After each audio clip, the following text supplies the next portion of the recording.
Hey, halo everybody, ketemu lagi bareng Bayu di podcast seri Mandalika TS Part 2. Jadi kalau kemarin kita membahas di Part 1 soal, menurut gue sih remeh-temeh banget buat dibahas kalau lu adalah fans MotoGP yang udah lama.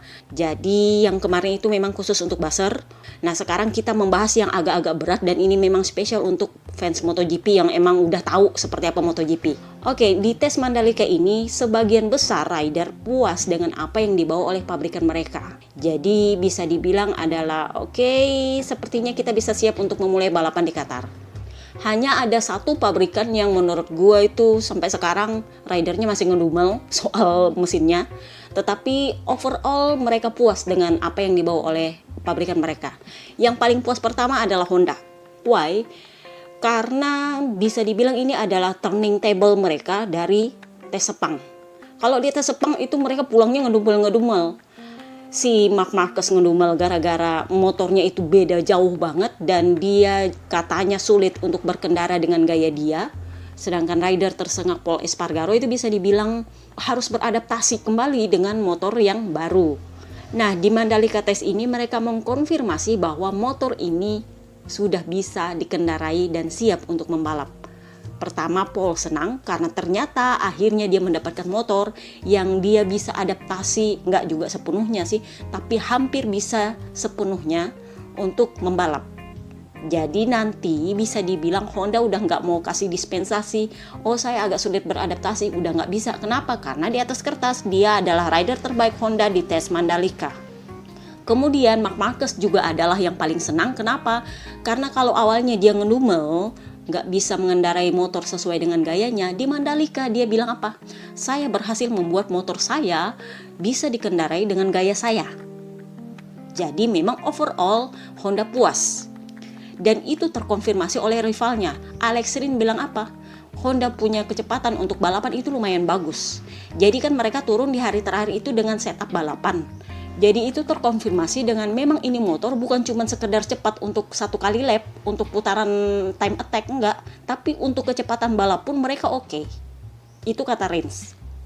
Nah yang kedua, terpuas kedua adalah Suzuki. Alex Rins dan Joan Mir itu bisa dibilang puas dengan motor baru yang dibawa oleh Suzuki.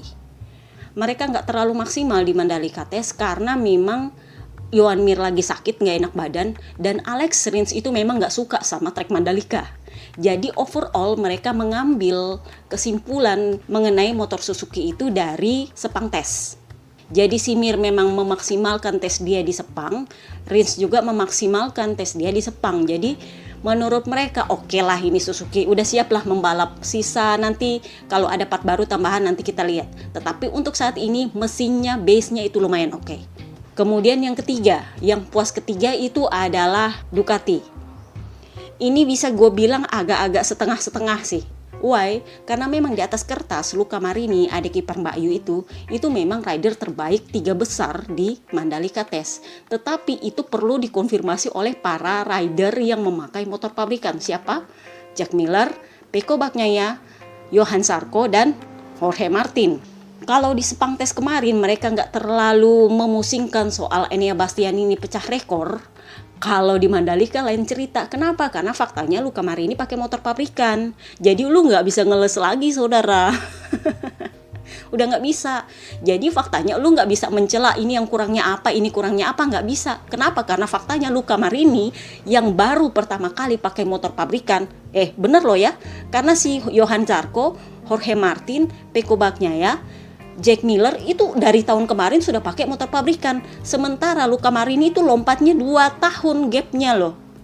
Jadi saat dia 2 tahun lompat gap terus dia ternyata jadi 3 besar di Mandalika Test. Wow, you need to worry about him. Dan itu sebenarnya kalau menurut gue ya, Bebe Vale pun surprise sama dia. Makanya gue bilang ini kayaknya bakal disayang nih dia sama tim, sama Bebe Vale, lu minta apa kita kasih. Bahkan pabrikan Ducati pun kabarnya mulai memasukkan dia sebagai calon seat pabrikan. Bersaing dengan Enea Bastianini dan Jorge Martin. Kenapa? Karena dia yang menyelamatkan muka Ducati di Mandalika Test.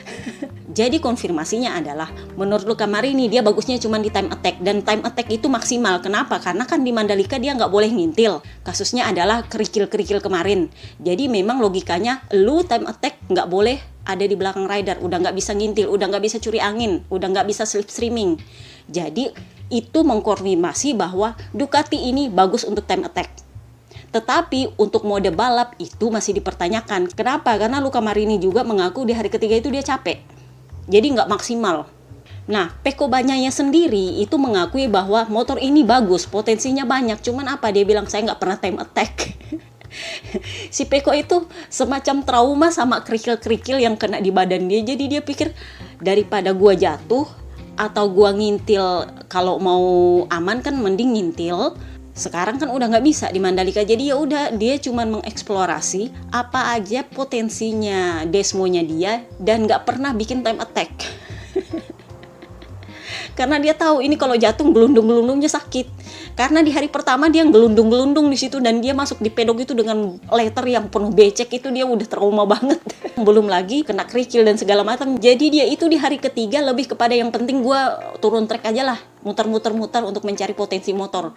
Dia nggak time attack karena satu dia nggak mau jatuh, dua dia juga nggak mau kena kerikil kalau memaksa ngambil time attack dengan ngintil. Jadi bisa dibilang ya setengah-setengah lah. Tetapi kalau mereka melihat Luca Marini, itu berarti bahwa motor ini punya potensi besar. Ciabatti sendiri ditanya soal, wah Luca Marini nih berhasil nih jadi penyelamat mukanya Ducati.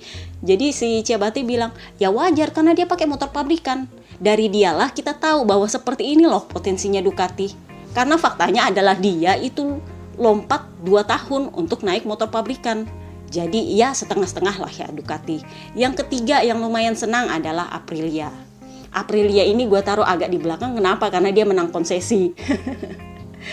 Tapi secara keseluruhan mereka puas. Meskipun Alex Espargaro bilang, sepertinya masih tetap harus dieksplorasi karena seperti biasa Aprilia ini menang winglet. Jadi di Mandalika kemarin mereka tambah part baru yang kayak pipa gitu ada di depan moncongnya si Alex Espargaro. Katanya sih itu untuk sensor angin, jadi gue tuh bingung sensor angin ini untuk apa.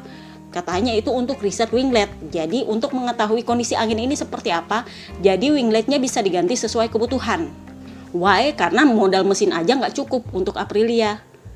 Kebetulan mereka juga konsesi kan, jadi ya bisa tetap dikembangkan mesinnya, tetapi aero juga perlu. Itulah kenapa itu sensor dipasang di depan. Tapi overall Alex Espargaro puas lah. Dia merasa oke, ini barang memang bagus untuk tes, tapi nanti kita lihat konfirmasinya di balapan. Maverick Vinales sendiri mengatakan dia senang dengan Aprilia yang baru. Cuman untuk mengkonfirmasi apakah dia bisa beradaptasi dengan baik adalah nanti di balapan. Dan dia pengennya bisa menang dengan Aprilia di Qatar. Kenapa? Karena itu juga satu untuk membungkam Yamaha. Karena menurut dia itu selama ini jelek banget image yang disematkan oleh Yamaha kepada dia, sehingga dia merasa perlu membuktikan kepada halayak terutama Yamaha bahwa saya kalau dikasih motor bagus, saya bagus gitu. Itu yang pertama. Kedua, dia juga pengen memecahkan rekor sebagai rider yang menang di 3 pabrikan. Jadi kemarin dia menang di Suzuki, menang di Yamaha, nah dia pengen menang di Aprilia. Karena memang selama ini belum ada yang pecah rekor itu. Makanya dia bilang kalau saya sampai menang di Qatar, karena kan tahun lalu dia menang tuh di Qatar, jadi dia harapnya bisa menang di Qatar lagi. Terus dia bilang kalau saya menang di Qatar itu akan menjadi sebuah prestasi terbesar untuk saya. Tapi ya saya juga harus realistis karena adaptasi mungkin tidak semudah itu menurut dia. Kemudian pabrikan selanjutnya yang ridernya puas dengan apa yang dibawa oleh pabrikan mereka itu adalah KTM. Kenapa gue taruh dia agak-agak di bontot belakang? Karena potensi yang tampak menurut gue di Mandalika itu hanya Brad Binder. Sementara Oliveira ya gitu-gitu aja. Cuman masalahnya Oliveira adalah rider pengembang di KTM. Dan menurutnya Oliveira that's okay, nggak masalah dengan motornya. Dan menurutnya KTM, Guidotti itu bilang bahwa kami nggak akan melakukan perubahan apapun lagi dengan motor kami. Jadi ya kita lihat aja lah nanti ya. Ridernya antara menurut gue sih puas, tapi aslinya sebenarnya nggak puas, cuman mungkin nggak berani ngomong apa gimana, atau memang dia nggak berani mengolah potensi KTM ini dengan baik atau gimana. Tetapi kalau kita lihat dari review Sepang, itu lumayan mereka di Sepang. Kemungkinan Oliveira itu nggak maksimal di Mandalika karena kondisi track. Tetapi waktu di Sepang mereka lumayan lah ya. Jadi ya bolehlah kalau menurut gue. Nah, yang paling terakhir adalah Yamaha. Yamaha ini adalah ridernya bisa dibilang hampir semua nggak puas. Kita mulai dari yang agak-agak optimis. Yang agak-agak optimis ini siapa lagi kalau bukan Franco Morbidelli. Karena dia ini adalah orang yang cool, yang melihat segalanya dari sisi positif. Jadi dia bilang, ya memang ini motor kalau di-push itu nggak maksimal, top speednya kurang, tetapi ya kita lihatlah, kita hanya bisa menggunakan apa yang kita miliki untuk balapan nanti. Saya juga nggak bisa menjanjikan balapan yang bagus, tetapi kita berusaha yang terbaik dengan apa yang kita miliki saat ini. Jadi ya lumayan optimis kalau dari Franco Morbidelli. Yang lumayan optimis kedua adalah Kaisar Dovizioso. Kenapa? Karena dia memang dari sepang tes itu udah mulai kritik sama Yamaha.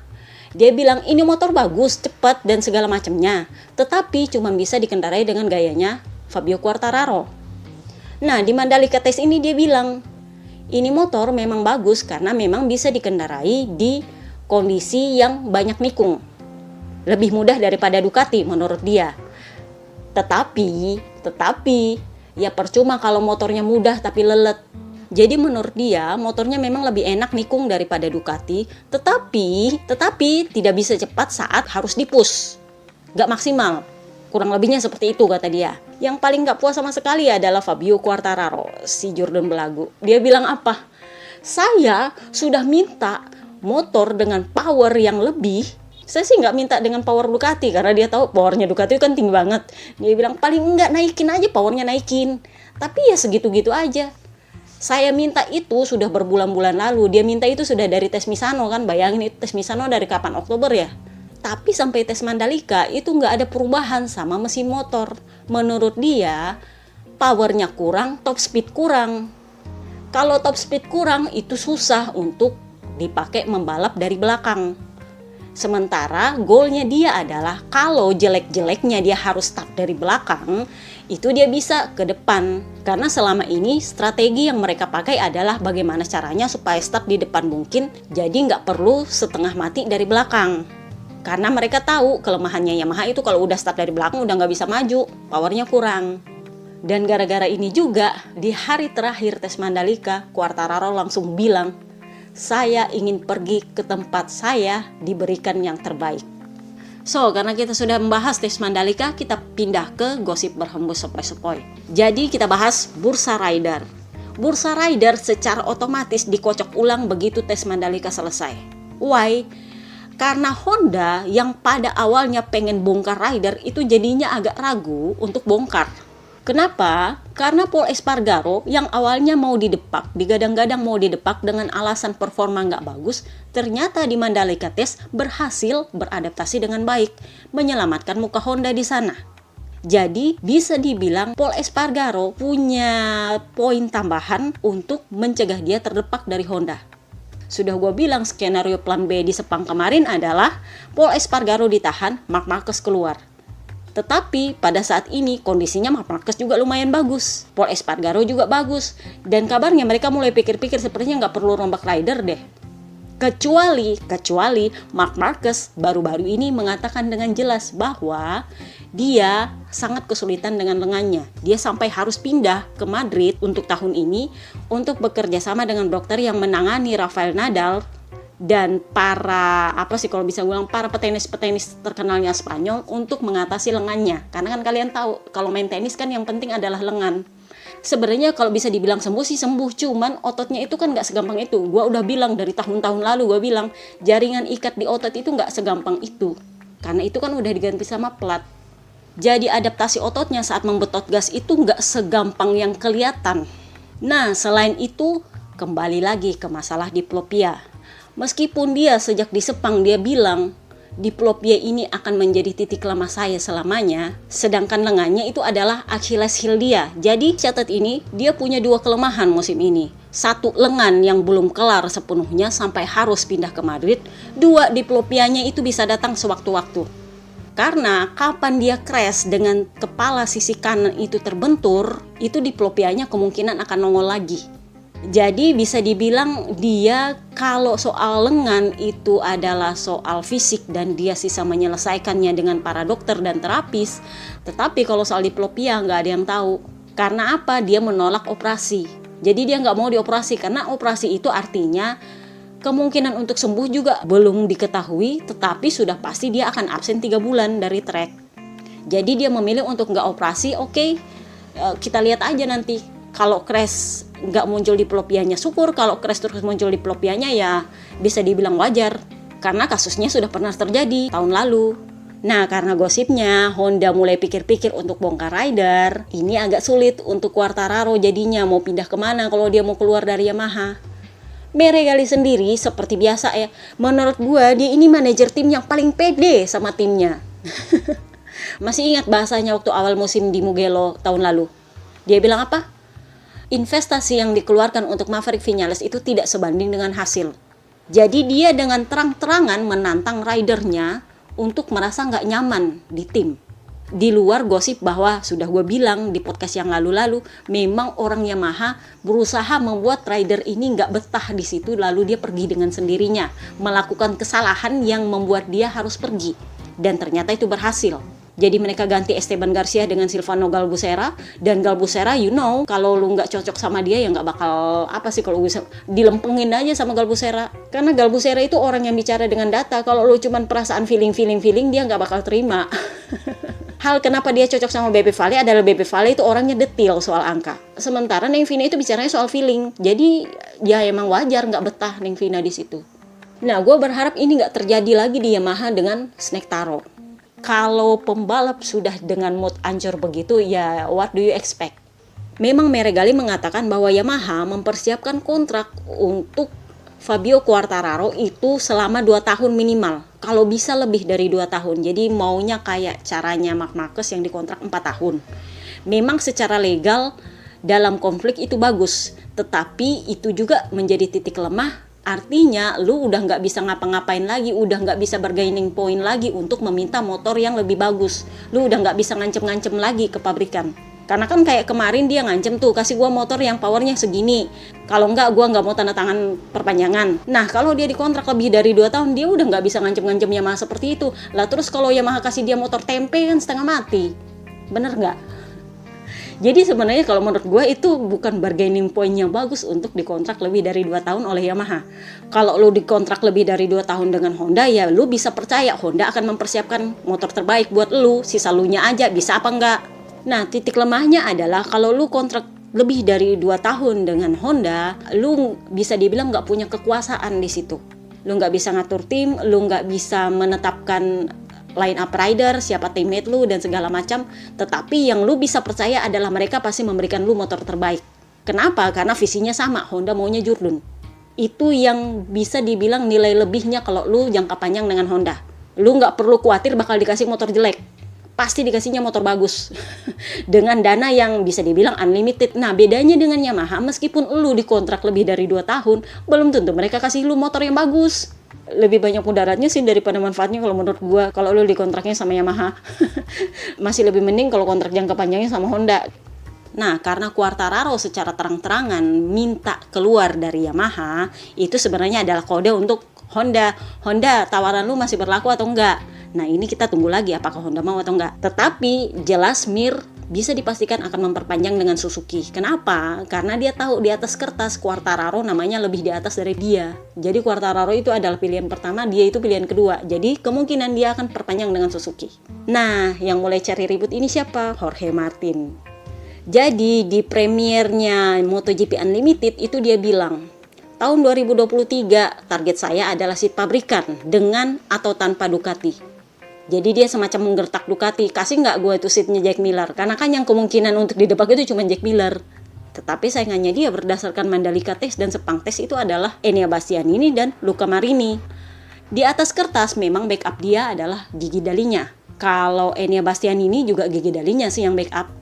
Sementara kalau Luca Marini itu kalau nggak salah Tardosi sama Ciabatti. Nah, karena di tes pramusim Jorge Martin ini performanya nggak terlalu kelihatan, bahkan dibandingkan dengan Luca Marini, nah dia menggertak Ducati tuh kemarin.